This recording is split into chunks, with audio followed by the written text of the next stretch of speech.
I'm humbled by the work that I'm about to honor. I was in Afghanistan a few months after September 11th, and as I spent a lot of time there in a big old building that was, I guess, a former maternity ward with 45 Afghan men and 3 Brits that all worked for CNN.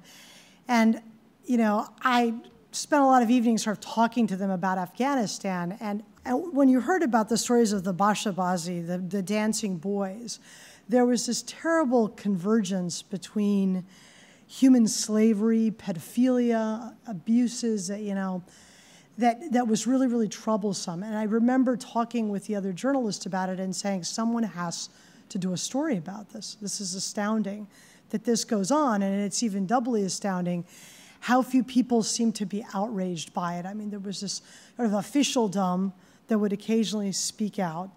But, you know, by and large, there was a lot of society that had just accepted it as a part of life. Najibullah Qureshi and Jamie Doran showed incredible bravery in doing this piece.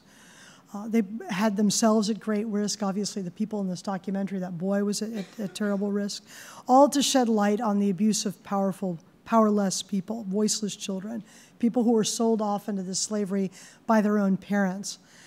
That is the highest calling of social issues journalism, and that is why we gather today to honor Jamie Doran and Najibullah Qureshi.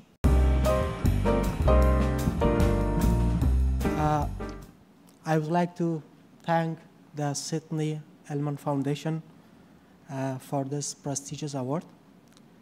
I'm sorry that Jamie Doran, my colleague and the producer, can't be here today. He suspected malaria after spending 7 weeks in Sudan. The dancing boys of Afghanistan expose a horrible practice where boys as young as 11 chosen for their height, size, and beauty, taken off the street and used for entertainment and sex. I had been in Afghanistan on a research trip when I was invited to a party. At the time, I was not aware that that would be a Bashabazi, or naturally playing boys. At first, everything seemed fairly innocent. Boys dancing and singing in front of men. As you will be aware, in my country, it's not possible to see girls dancing or singing in public. And I didn't see any party as anything unusual until near the end. When I started to notice that the boys were being taken away by men, they didn't appear to force into this, but it was later that I discovered that they were taken to be sold to the highest bidder or to be used as sex slave. I came back to the UK and I told Jamie, so we decided to do investigation.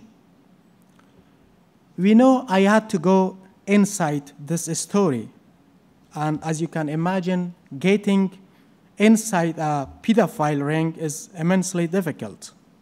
So I decided to speak to one particular man, this man who helped us to get inside this ring.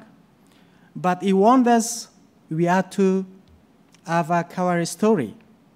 As you know, it said that if you're going to tell a lie, tell a big one. So I decided to tell the leader of this pedophile ring that the same tradition of using boys in this way exists in Britain, and that we were doing a comparison. Incredibly, they believed us and agreed I could have open access. Now, if anyone going to ask me whether I felt guilty about telling such a lie in order to get this story, that I'm afraid I don't care. These men were abusing children, and it was essential that this were exposed as widely and quick as possible. Cutting long story short, we got inside the ring and managed to gain their trust to the point that they allowed us to film openly. What we found is in this film is disgusting. Ariana Television, an Afghan station based in California, literally stole the film without permission and broadcast it over the satellite to Afghanistan a number of times, causing great controversy. The film can also be bought on illegal DVDs at every market in the country, and the result has been countrywide, meant to end disgraceful practice. Whether or not Bachabazi will ever to be stopped entirely, it's difficult to say, but what certain is that the number of children being abused has begun to fall. Once again, our thanks go to the foundation for this recognition, but I'd like to leave you with one final thought. The men who were abusing these children were not Taliban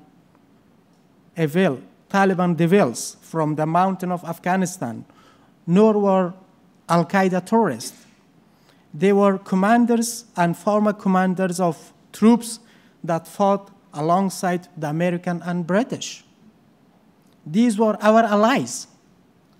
We understand that this film has caused great embarrassment to the Afghan government, but this is not enough.